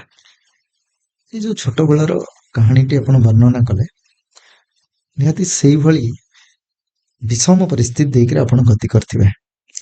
ସେଇ ଯୋଉ ବାପା ମାଙ୍କ ମନରେ, ଭଉଣୀର ମନରେ, ନିଜର ଭାଇମାନଙ୍କ କ୍ଷେତ୍ରରେ ମଧ୍ୟ କେବେ ଆପଣ ଖୁସି ଦେଇଥିଲେ ଯେ ସେମାନେ ସେ ଅନ୍ଧାର ରାସ୍ତାରୁ ଆଲୋକ ଆଡ଼କୁ ଯାଇଥିଲେ ଏବଂ ତାଙ୍କର ପଞ୍ଚାନନକୁ ନେଇକରି ମନରେ ଗୋଟେ ଗର୍ବ ଅନୁଭବ କରିଥିଲେ? ଦେଖ, ମୁଁ କାହାରିକି ହସେଇ ପାରିନି, ନା ମୋ ଭଉଣୀମାନଙ୍କୁ ରଜରେ ସଜେଇ ପାରିଛି, ନା କୁଆଁରୀ ପୁନେଇରେ ଭଲ ଶାଢ଼ୀ ଖଣ୍ଡେ ଦେଇପାରିଛି, ନା ଯାନିଯାତ୍ରା ପର୍ବ ପ୍ରଣାଳୀରେ ତାଙ୍କ ଘରକୁ ମିଠା ବାକ୍ସଟିଏ ନେଇ ପହଞ୍ଚି ପାରିଛି, କିଛି ପାରିନି। ନା ମୋ ମାଆକୁ କସ୍ତା ଶାଢ଼ୀଟିଏ ଦେଇପାରିଛି। ଯୋଉ ମା ଲୁହ, ପେଜ, ରକ୍ତ ଦେଇକି ମତେ ଅନ୍ୟ ଘରେ ଖଟିକି ପେଟକୁ ଦାନା ଦଉଥିଲା, ତାକୁ କ'ଣ କସ୍ତା ଶାଢ଼ୀ କ'ଣ ଦେଇପାରିଛି? ନା ଭଲ ତେଲ ଟିକେ, ବାସ୍ନା ତେଲ ଟିକେ ଦେଇପାରିଛି? ବୋଉଲୋ, ବାସ୍ନା ତେଲ ଟିକେ ଆଣିଛି ତୋ ମଥାରେ ମାରିଦେ, ଭଲ ଶାଢ଼ୀ ଟିକେ ପିନ୍ଧି ଠାକୁର ପାଖକୁ ଯିବା, ଚାଲେ ମହାପ୍ରଭୁଙ୍କୁ ତ ଦେଖେଇବି, ଚାଲେ, କହିପାରିଛି? ନା। ଠିକ ଅଛି, ଗୋଟେ ଅବଶୋଷ ବି ଆପଣଙ୍କୁ ଜୀବନକୁ ଜିଇବାର ସୂତ୍ର ଶିଖେଇ ଦିଏ। ଗୋଟେ ନିପାରିଲା ପଣ ବି ଆପଣଙ୍କୁ ବାଟ ଚାଲିବା ପାଇଁ ଶକ୍ତି ଯୋଗାଇ ଦିଏ। ଗୋଟେ ଭରସା ନ ମିଳୁଥିବା ବା ସାହାରା ମିଳୁନଥିବା ସମୟରେ ବି ବେଳେ ବେଳେ ତମ ଜୀବନର ଅନୁଭୂତି ତମକୁ ସଫଳତାର ପାହାଚରେ କୋଉଠି ନା କୋଉଠି ବସେଇ ଦିଏ। ତେଣୁ ଏଇଟା ହଉଛି ଅନୁଭୂତିର କଥା। ତେଣୁ ଗୀତିକାର ପଞ୍ଚାନ ନାୟକକୁ ବେଶୀ ଖୋଳା ନଗଲେ ଭଲ। ମୁଁ ଟିକେ ଆବେଗ, ଇମୋସନ, ମୁଁ ଟିକେ ଛଳ ଏଇଥିପାଇଁ ମୁଁ କହେ ଆଇ ଆମ୍ ଆନ୍ ଅରିଜିନାଲ ଲିରିସିଷ୍ଟ ଅଫ୍ ଓଡ଼ିଶା। ମୁଁ ଫାଣ୍ଟାସିରେ ବିଶ୍ୱାସ କରେନି। ମୁଁ ସବୁବେଳେ ପ୍ରାକ୍ଟିକାଲ ବାସ୍ତବ ଜୀବନକୁ ଦେଖେ। ମୁଁ କହୁଥିବା କଥାରେ ବିଶ୍ୱାସ କରେନି। ମୁଁ କର୍ମରେ ବିଶ୍ୱାସ କରେ। ମୁଁ ଜଣେ କର୍ମଯୋଗୀ। କର୍ମଣ୍ୟବାଧିକାରେଷୁ ମା ଫଳେଷୁ କଦାଚନ। ତେଣୁ କର୍ମ କରିନ ଫଳ ପାଇ ପ୍ରାଣୀ ତ ଅବଶ୍ୟ ଭୁଞ୍ଜଇ। ମୁଁ ସେଇ କର୍ମରେ ଚାଲିଛି। ବାସ୍ କେତେବେଳେ ଚାଲୁଛି ତ ଝୁଣ୍ଟୁଛି, ଟିକେ ହସୁଛି ତ କାନ୍ଦୁଛି, ସୁଖ ଦୁଃଖ, ଭଲ ମନ୍ଦ, ସତ ମିଛ, ପାପ ପୁଣ୍ୟ ଭିତରେ ଗୀତିକାର ପଞ୍ଚାନ ନାୟକ ଚାଲିଛି। ଗୋଟେ ଆଗ ଧାଡ଼ିର ମ୍ୟୁଜିକ୍ କମ୍ପାନୀ ଟି ସିରିଜ୍ ସହିତ ଆପଣ ଅନୁବନ୍ଧିତ ବି ଥିଲେ। ଏକ ସମୟରେ ଟି ସିରିଜ୍ ପାଇଁ କାମ ବି କରୁଥିଲେ। କିନ୍ତୁ ଟି ସିରିଜକୁ ଛାଡ଼ି ଓଡ଼ିଶାର ମାଟି, ପାଣି, ପବନକୁ ପୁଣି ଫେରି ଆସିବା ପଛର କାହାଣୀ କ'ଣ ଥିଲା? କାହାଣୀ ଥିଲା ପରିବାର।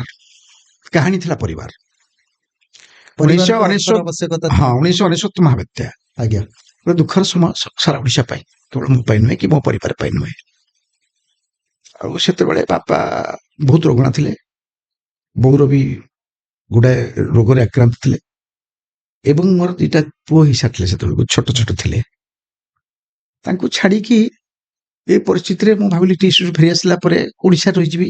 ସେଇ ଲୋଭରେ ରହିଗଲି, ଗାଁରେ କଟକରେ ରହିଗଲି, ଓଡ଼ିଶାରେ ରହିଗଲି। ଓଡ଼ିଶା ଏଠି କଟକରେ ଲେଖିବା ପାଇଁ ଗୀତ ଭାବିଲି, ଅଙ୍କ ଭୁଲ ହେଇଗଲା। ଟି ସିରିଜ ଛାଡ଼ିବାଟା ଅଙ୍କ ମୋର ଭୁଲ ଏବଂ ବେଳେବେଳେ ଏବେ ଭାବୁଛି ଟି ସିରିଜ ଛାଡ଼ିବାଟା ଅଙ୍କ ଠିକ ଥିଲା। ତେଣୁ ସମୟ ନେଇକି ଯାହା ସବୁ ଘଟିଯାଇଛି, ତେଣୁ କାହାକୁ ଦୋଷ ଦଉନି। ସମୟକୁ ଦୋଷ ଦେଇପାରିବେନି ବା ଭାଗ୍ୟକୁ ବି ଦୋଷ ଦେଇପାରିବେନି, ନିଜକୁ ବି ଦୋଷ ଦେଇପାରିବେନି। ସବୁ ବିଧିର ବିଧାନ।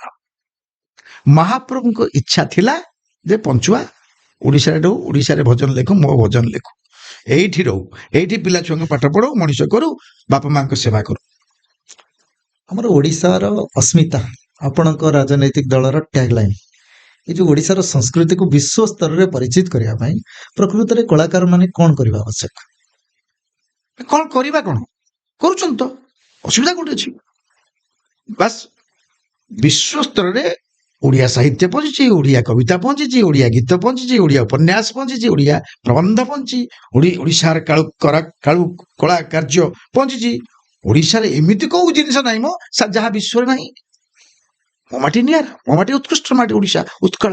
ତେଣୁ ମୋ ମାଟି ଉପରେ କୌଣସି ଆଲୋଚନା ହଉ, ସମାଲୋଚନା ନୁହେଁ, ପର୍ଯ୍ୟାଲୋଚନା ହଉ, ଆମେ ଯିଏ ଯୋଉଠି ନାହିଁ ଆମେ ସେଇଠି ଅଛୁ, ଯାହା ଯୋଉଠି ନାହିଁ ତାହା ଆମ ଭିତରେ ଅଛି। ଆପଣ ସୁଖ୍ୟାତି କଥା ତ କହିଗଲେ, ଅପଖ୍ୟାତି ବି ପହଞ୍ଚୁଛି।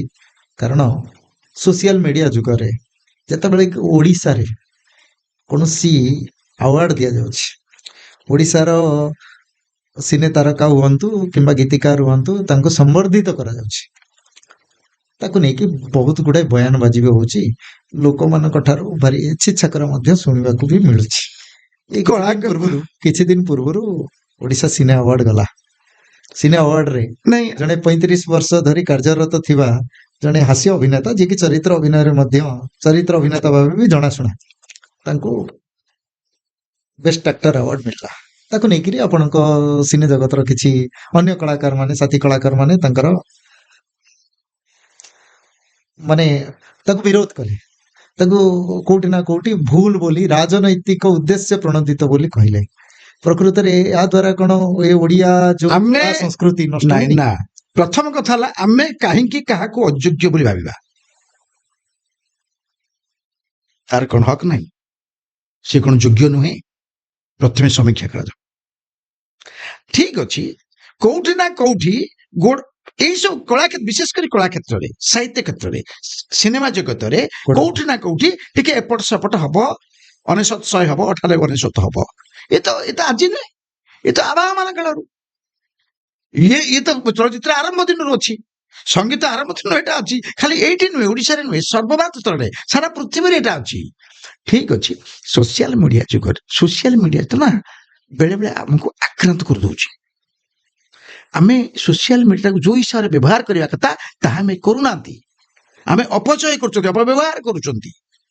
ତା ଛଡା ଯଦି କେହି କଳାକାର ପାଇଛି, ଆମେ ଟିକେ ଖୁସି ହେଲେ ଅସୁବିଧା କୋଉଠି ଅଛି?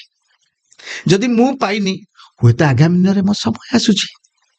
ଯଦି ମତେ ସେଇ ସମ୍ମାନ ଦେଇନାହାନ୍ତି, ମହାପ୍ରଭୁ ଚାହିଁନାହାନ୍ତି।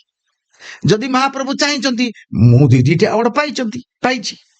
ସମାଲୋଚନା କରନ୍ତୁନି, ତାକୁ ନେଇକି ଯୁକ୍ତି ତର୍କ ବାଦ ବିବାଦ ବଢାନ୍ତୁନି। ୟା ଦ୍ୱାରା ଅନ୍ୟମାନେ, ଆଗାମୀ ପିଢି ଆପଣଙ୍କୁ ଆଉ ପୂଜାର ଆସନ ଦବନି। ଆପଣ ବି ସତର୍କ ହେଇଯାଆନ୍ତୁ ଯେ କାହାକୁ ସମାଲୋଚନା କରିବା ପୂର୍ବରୁ ନିଜକୁ ପ୍ରଥମେ ସମାଲୋଚନା କରନ୍ତୁ। ନିଜର ଭୁଲ, ନିଜର ଠିକ, ନିଜର ସତ, ନିଜର ମିଛ, ନିଜର ପରାକାଷ୍ଠା ବିଷୟରେ ନିଜେ ଆଲୋକପାତ କରନ୍ତୁ। ହେଲେ ଆମେ ଟିକେ ସୁଧୁରି ଯିବା, ସମସ୍ତେ ସୁଧୁରି ଯିବା ଭଲ, ଆଉ ସୁଧୁରି ଯିବାର ସମୟ ବି ଏବେ ଆସିଛି। ଆଉ ଯଦି ଏକୁ ଆପଣ ବାଦାନୁବାଦ କରନ୍ତି, ଯୁକ୍ତିତର୍କ କରନ୍ତି, हमसे बड़ा कोई नहीं है, ଏଇଟା ଭୁଲ, ଏଇଟା ହଉଛି ମୂର୍ଖାମୀ। हमसे बड़ा और कोई है, ଏ କଥା ବି ମନେ ରଖିବା ଦରକାର। ଆପଣ ରାଜନୀତିରେ ମଧ୍ୟ ଅଭିଜ୍ଞ ହେଇଗଲେଣି, ରାଜନୀତିରେ ମଧ୍ୟ ସାହିତ୍ୟ କଳାକୁ କେବେ ବି ଛାଡି ନାହାନ୍ତି। ଏଇ ରାଜନୀତିରେ ଆପଣ ପୃଥିବୀର ସର୍ବବୃହତ ରାଜନୈତିକ ଦଳ ସହିତ ସଂଶ୍ଳିଷ୍ଟ ହେଲା ପରେ, ଆଉ ଆପଣଙ୍କର ଦଳର ଯାହା ଆଭିମୁଖ୍ୟ ଥାଏ, ଗୋଟେ ସାଧାରଣ କାର୍ଯ୍ୟକର୍ତ୍ତା କେବେ ଗୋଟେ ବଡ ଆସନରେ ବି ପହଞ୍ଚିଯାଏ। ଆପଣ କ'ଣ ଲକ୍ଷ୍ୟ ରଖିଛନ୍ତି ରାଜନୀତିରେ? ନାଇଁ, ମୁଁ କୌଣସି ଲକ୍ଷ୍ୟ ରଖି ପଦବୀ ପାଇଁ ଆସିନି ଏଠି, ବା ଆସିନଥିଲି, ବା ଇଚ୍ଛା ନାହିଁ, ଆଜି ବି ଇଲେକ୍ଟେଡ ହବାକୁ ଇଚ୍ଛା? ନାଇଁ, କେବେ ବି ନଥିଲା, ଆଜି ବି ନାହିଁ, ଆଗାମୀ ଦିନ ନଥିବ। ଯଦି ମୁଁ ସୁଯୋଗ ମିଳେ? ନାଇଁ, ସୁଯୋଗଟା କିଏ ଦବ? ସମୟ ଦବ, ଭାଗ୍ୟ ଦବ, ମହାପ୍ରଭୁ ଜଗନ୍ନାଥ ଦେବେ। ପାର୍ଟିର ସେଇ ତ ତାଙ୍କ ଭିତରେ ମହାପ୍ରଭୁ ଜଗନ୍ନାଥ ଜଣେ କିଏ କହିଦେବେ ନା, କେହି କହିଦେବେ, ସମୟ କହିଦବ ଯେ ହକ୍ ଅଛି, ତାର ଅଧିକାର ଅଛି, ତାକୁ ଦିଆଯାଉ। ସେଇଟା ନୁହେଁ, ମୁଁ ଟିକେ 4ଟା ବିନ୍ଦୁ କହିବି: ଭାବ, ଅଭାବ, ସ୍ୱଭାବ, ପ୍ରଭାବ। ଏଇ ଚାରୋଟି ମୁଁ ହଉଛି କାର୍ଯ୍ୟକର୍ତ୍ତା। ମୋ ଭାବ ସମସ୍ତଙ୍କ ତଥା ଥାଉ, ସମସ୍ତଙ୍କ ଅଭାବରେ ମୁଁ ଠିଆ ହୁଏ। ମୋର ସ୍ୱଭାବ ଭାରି ସରଳ ନିରୀହ, ନମ୍ରତା ରହିବା ଦରକାର ଏବଂ ସବୁ ପରେ ଭାବ ଅଭାବ ସ୍ୱଭାବ ପରେ ତାପରେ ମୁଁ ପ୍ରଭାବ ବିସ୍ତାର କରିବି। ଇଏ ହଉଛି ମୋର ମାନେ ଆର୍ଟ ଅଫ ଫିଲୋସଫି। এটা হচ্ছে মানে রাজনৈতিক জীবন দর্শন তত্ত্ব এবং সেইটা শিখেইছি ଆମକୁ সংগঠন, সেইটা শিখেইছি ଆମ ମାଟିଆ ପେଣ୍ଟ, ଆମ ହ୍ୱାଇଟ୍ ସାର୍ଟ, ଆମ ଅଢ଼େଇ ବାଡ଼ି। ତେଣୁ ଏତିକି ତ ଜାଣିଛୁ ଆମେ। ତେଣୁ ରାଷ୍ଟ୍ର ନୀତି, ରାଷ୍ଟ୍ରଭକ୍ତି, ଦେଶଭକ୍ତି, ମାକୁ ଭଲ ପାଇବା, ମାଟିକୁ ଭଲ ପାଇବା, ସମାଜକୁ ଭଲ ପାଇବା, ସମାଜକୁ ସଂସ୍କାର କରିବା, ସେ ତ ଆମେ ମୂଳ ଭିତ୍ତି, ମୂଳ ଆଧାର। ସରକାରଟା ମୂଳ ଆଧାର ନୁହେଁ। ରାଜନେତା ବା ଏମଏଲଟି ହେଇଯିବା, ଏମପି ହେଇଯିବି, ମନ୍ତ୍ରୀ ହେଇଯିବି, ସେଇଟା ମୋର ଲକ୍ଷ୍ୟ ନୁହେଁ। ମୋର ଲକ୍ଷ୍ୟ ହଉଛି ଗୋଟେ ସମ୍ପୂର୍ଣ୍ଣ ରାଷ୍ଟ୍ର କରିବା ପାଇଁ ହେଲେ ଏଇ ଆଧାରକୁ ନେଇକି ଆମକୁ ଯିବାକୁ ପଡିବ। ଭାବ ଅଭାବ ସ୍ୱଭାବ ପ୍ରଭାବ, ସେଇ ହିସାବରେ ମୁଁ ଜଣେ ସାଧାରଣ କାର୍ଯ୍ୟକର୍ତ୍ତା। ନିହାତି ଆମେ ମଧ୍ୟ ଆଶା କରିବୁ ଆପଣ ମଧ୍ୟ ଭବିଷ୍ୟତରେ ଏଇଭଳି ସୃଜନଶୀଳତାର ପ୍ରକାଶ କରନ୍ତୁ, ଆମର ଓଡ଼ିଆ ଲୋକମାନଙ୍କୁ ନୂଆ ନୂଆ ଭେଟିମାନ ଦିଅନ୍ତୁ। କିନ୍ତୁ ମୋର ଶେଷ ପ୍ରଶ୍ନ, ଏତେ ସବୁକୁ ମ୍ୟାନେଜ କରିବା ପାଇଁ ଗୀତ ଲେଖିବା, ରାଜନୀତି ସହିତ ସଂଶ୍ଳିଷ୍ଟ ହେବା, ଆଉ ଘରେ ଏବେ ନାତିର ମଧ୍ୟ ଆଗମନ ହେଇଗଲାଣି, ଏ ସବୁ ପରେ କେମିତି କଣ ମ୍ୟାନେଜ କରୁଛନ୍ତି ସମୟକୁ? ସମୟ ଦଉଛନ୍ତି ନୂତନ ପିଢିକୁ? ଗୁଡ଼ାଏ ସମୟ ଅଛି। ତମେ ପଙ୍କ୍ଚୁଆଲିଟି ହେବା ଆବଶ୍ୟକ, ସମୟକୁ ଚିହ୍ନିବା ଆବଶ୍ୟକ, ଯାହା ଓଡ଼ିଶାରେ ପରିଲକ୍ଷିତ ହୁଏ ନାହିଁ, ଯାହା ମୁଁ ମୁମ୍ବାଇରୁ ଶିଖିକି ଆସିଲି, ଗୁଲଶନ କୁମାରଙ୍କ ପାଖରୁ ଶିଖିକି ଆସିଲି। ଆଜ୍ଞା। ମୋର କାମ, ମୁଁ ଜଣେ ପରିପକ୍ୱ, ଜଣେ ରେସ୍ପନ୍ସିବିଲିଟି ପର୍ସନ ହିସାବରେ ମୋର ଉଠିବା ସମୟ ଦରକାର। ମୁଁ 4:15 ଉଠିବି, 7ଟା ସୁଦ୍ଧା ଆମର ବ୍ୟାୟାମ ଫ୍ୟାୟାମ ସାରିବି, ସବୁ କାମ ସାରିବି, ମାର୍କେଟ କାମ କରିବି, 8ଟାରୁ 10ଟା ଭିତରେ ମୁଁ ଯାହା ଲେଖା ଲେଖା ସାରିବି, 10:30 ଭିତରେ ଖାଇବି, 11ଟା ଭିତରେ ଅଫିସ ଆସିବି, ଅନ୍ୟାନ୍ୟ କାମ କରିବି, କଲା ପରେ 5ଟା ପରେ ଫ୍ରି, ଆଉ ଟିକେ ସାଙ୍ଗମାନଙ୍କ ସହିତ ଗପିବି, ପୁଣି ଘରକୁ ଯିବି, ପୁଣି ନାତି ସହିତ ଟିକେ ଖେଳିବି, ପୁଣି ତାପରେ କିଛି ଭାଗବତ କି ଗୀତା କି ରାମାୟଣ କି ଚର୍ଚ୍ଚା ହବ, କିଛି ଗୋଟେ ଲେଖା ଲେଖି ହବ। ମୁଁ ତ 2ଟା 2ଟା ପର୍ଯ୍ୟନ୍ତ ପଢେ, ଲେଖେ। ମୁଁ ତ ଲେଖିବା, ମୁଁ ସବୁବେଳେ କହେ ନା, ଖାଲି ଓଡ଼ିଶା ସାହିତ୍ୟ ନୁହେଁ, ଭାରତୀୟ ସାହିତ୍ୟ ନୁହେଁ, ବିଶ୍ୱ ସାହିତ୍ୟ ପଢିବାକୁ ପଡିବ। ପଢିଲେ ତମେ ଯାଇକି ଏଠି ପରିବର୍ତ୍ତନ କରିପାରିବ, ଏଠି କିଛି ନୂଆ କଥା କହିପାରିବ। ତେଣୁ ସମୟକୁ ନିଜ ହିସାବରେ ତିଆରି କର, ଉପଯୋଗ କର। ଯୋଉ ଯୋଉ ଜାଗାରେ ନିଯୋଗ ହବା ଦରକାର ସମୟ, ଏଇ ସମୟ ସେଟା କର। ସମୟ ତ ବଳବାନ, ସମୟ ତ ଈଶ୍ୱର, ସମୟ ତ ଜଗନ୍ନାଥ, ସମୟ ତ ସଙ୍ଗୀତ, ସମୟ ହିଁ ରାଜନୀତି, ସମୟ ହିଁ ମା ଶାରଳା, ମହାପ୍ରଭୁ ଜଗନ୍ନାଥ। ଅନେକ ଅନେକ ଧନ୍ୟବାଦ ଆପଣଙ୍କର ସମୟ ପାଇଁ। ମୁଁ ବହୁତ ଆନନ୍ଦିତ। ମୁଁ ଛୋଟ ବେଳର ଗୀତ ଶୁଣିଥିବା ଗୀତର ଲିରିସିଷ୍ଟ ଗୀତିକାର ମୋ ସାମ୍ନାରେ, ଆଉ ମୁଁ ତାଙ୍କ ସହିତ ଏତେ ଦୀର୍ଘ ଦିନ ଧରି ମଧ୍ୟ ସମ୍ପର୍କରେ ଅଛି। ବେଳେ ବେଳେ ଯେହେତୁ ବଡ ଭାଇ ତାଙ୍କଠାରୁ ଆଶୀର୍ବାଦ ମଧ୍ୟ ନିଏ, ଆଜି ମଧ୍ୟ ଖୁସି କରେଇଲେ, ଆମ ପାଖକୁ ଆସିଲେ, ଉନ୍ମୋଚନ ମାଧ୍ୟମରେ ତାଙ୍କର ମନର କଥାକୁ କିଛି କହିଲେ। ନିହାତି ଆଶା କରିବି ଆପଣ ସବୁବେଳେ ସୁସ୍ଥ ରୁହନ୍ତୁ ଏବଂ ନୂଆ ନୂଆ ସୃଷ୍ଟି ଆମର ଶ୍ରୋତାମାନଙ୍କ ପାଖରେ ପାଛୋଡ଼ି ଦିଅନ୍ତୁ, ଏତିକି ମଧ୍ୟ ମୋର ଆଶା ରହିବ। ନମସ୍କାର।